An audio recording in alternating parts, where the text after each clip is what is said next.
Well, thank you kindly, Mr. Chairman, and welcome, Secretary Noem. We're glad to meet you, even though it's been 13 months since you took office and more than 5 weeks since 2 American citizens were shot dead in Minneapolis. Renee Good was a 37-year-old poet, about 20 years younger than you are now, and like you, both a devout Christian and the mother of 3.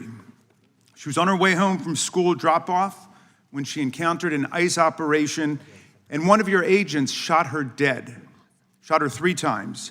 She bled out in the driver's seat of her car after your agents refused to let a doctor or EMTs approach her.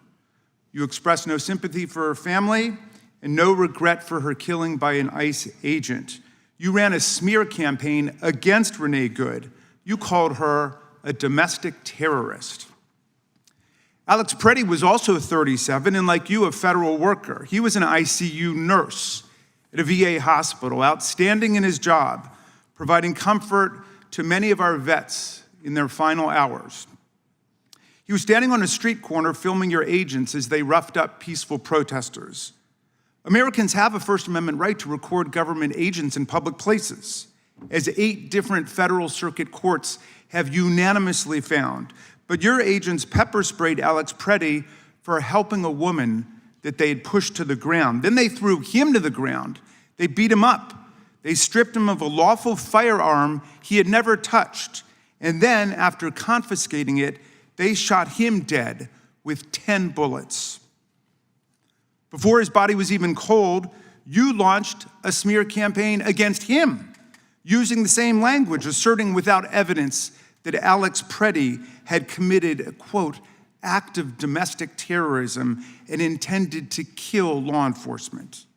This disturbing video tells the true facts you tried to cover up with propaganda, and we can play it only because other brave Americans used their phones to capture the actual reality of this horror.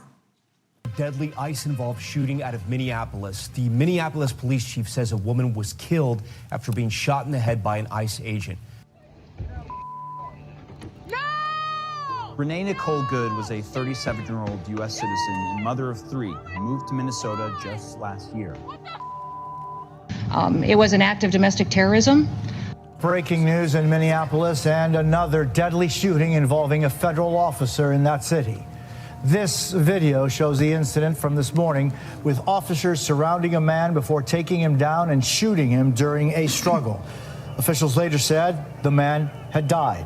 Minneapolis city officials said the man is a 37-year-old white male, a resident of Minneapolis. They also say he is believed to be an American citizen and that he was a lawful gun owner with a permit to carry. This individual who came with weapons and ammunition to stop a law enforcement operation of federal law enforcement officers committed an act of domestic terrorism. That's the facts. Madam Secretary, you've provided no evidence to back up your defamatory lie against either of these American citizens. There have been 3 homicides in Minneapolis in 2026. Your agents committed 2 of them. Rather than work with state and local authorities to solve these homicides, you barred Minnesota's investigators from the crime scenes. You're denying them access to all the evidence that you have about the deaths of their citizens. It smells like a cover-up, and it makes me wonder who the real domestic terrorists are. But you didn't just lie about Renee Good and Alex Preddy. In dozens of cases, federal judges have found that your officials lied to them in court. A Reagan-appointed judge rejected the testimony of your acting ICE director as, quote, disingenuous, squalid, and dishonorable. Another judge called the affidavit of a top ICE official, quote, the sorriest statement I've ever seen, adding she was shocked when she saw it, and that if you were asking to get a warrant issued on this, I'd throw you out of my chambers. Here are a few more examples of the many scores we found in the case books. Yesterday, you insisted under oath to the Senate that you follow court orders, but that's not true either. Just last month, your lawyers were forced to admit that you had violated immigration court orders more than 50 times in 10 weeks. And that was just in New Jersey, one of 94 judicial districts in America. In Minnesota, Judge Patrick Schultz a George W. Bush appointee, concluded, quote, that ICE has likely violated more court orders in January of 2026 than some federal agencies have violated in their entire existence. And while you make a daily mockery of our courts and our Constitution, you're treating the billions of dollars our colleagues showered on your department like a personal slush fund. You budgeted an astonishing $220 million for media consultant contracts so you can star in self-promoting photo shoots and lavish ad campaigns like this one of you riding horseback at Mount Rushmore, which was shot during last year's government shutdown. You're living rent-free in the official waterfront residence reserved for the commandant of the U.S. Coast Guard. You spent $172 million to buy not one, but 2 luxury jets for your travel, and now you're using taxpayer funds to lease a 3rd jet, a $70 million luxury 737 MAX with a queen-size bedroom in the back, a deluxe serving bar, and 4 flat-screen TVs. A big, beautiful jet paid for by the big, beautiful bill. Yesterday, under questioning the Senate, you said you plan to refurbish this jet to make it into this kind of airplane, which is what's actually being used for deportations in order to save the taxpayers' money. In other words, you're saying that's actually a deportation plane, but wouldn't it have been cheaper just to buy a deportation plane in the first place? It's like buying a Rolls Royce to turn into a Metro bus. I was almost prepared to buy that story of how the jet was both for executive travel and mass deportation. And then I heard about an airborne episode of entitlement, arrogance, and contempt that I could hardly believe. Apparently, when your special blanket, your blankie, was left on one of the government jets and not transported over to the new one, your special government employee, Corey Lewandowski, chivalrously stepped forward to fire the pilot midair. A 2003 Coast Guard Academy graduate and distinguished U.S. Coast Guard commander in Air Station, Washington, D.C. But then he had to be rehired immediately because there was no one else who could fly the 2 of you on the rest of the journey back home. Secretary Noem, you're flying high now, maybe even a little bit too close to the sun.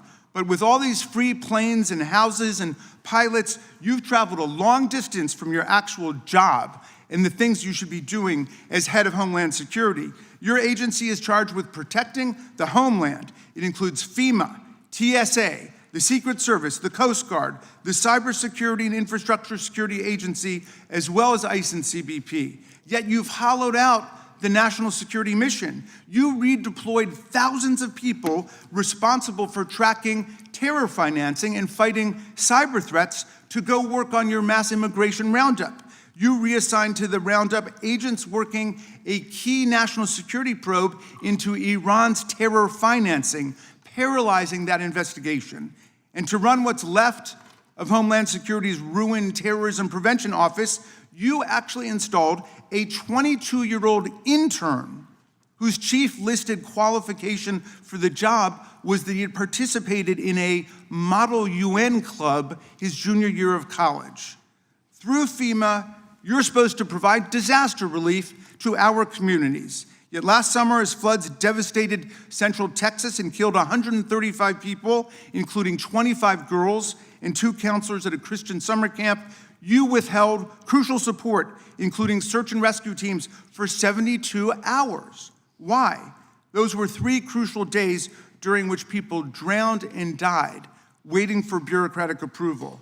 You promised to use ICE and CBP to expel the worst of the worst, undocumented immigrants guilty of committing violent crimes like the people responsible for murdering the children of these angel families, these angel moms and dads who've joined us today. Instead, your masked agents have been indiscriminately rounding up any and all immigrants and citizens who your agents think look like they might be immigrants. They've arrested kindergartners, daycare teachers, and parents dropping off kids at school. They drag grandparents out of their homes in their underwear in sub-zero temperatures and rip children out of their beds in the middle of the night or use them as bait to arrest their parents. Just last month, your agents picked up Nurul Shah Alam, a severely disabled and nearly blind Rohingya refugee, lawfully in America, who didn't speak English.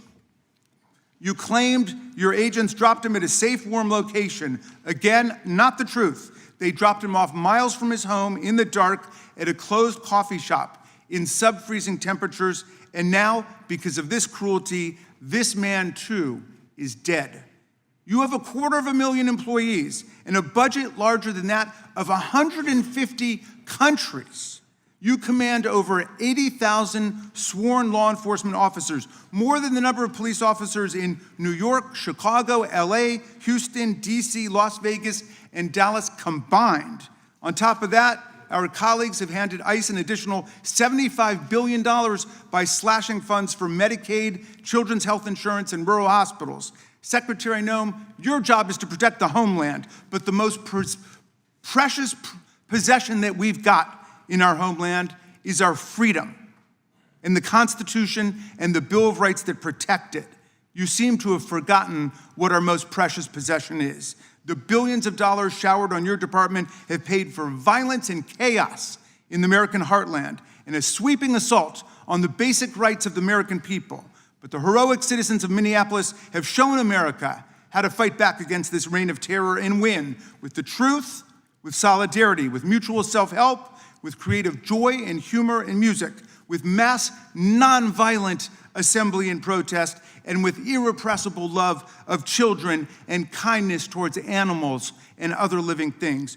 You've turned our government against our people, and you've turned our people against our government. But the people are winning today, although we know we must continue to wake up every day, like the people of Minneapolis, and go out and fight for constitutional freedom. We are clearly in the fight of our lives, and we obviously have very serious questions for you today about what you are turning our government into. I yield back, Mr. Chairman.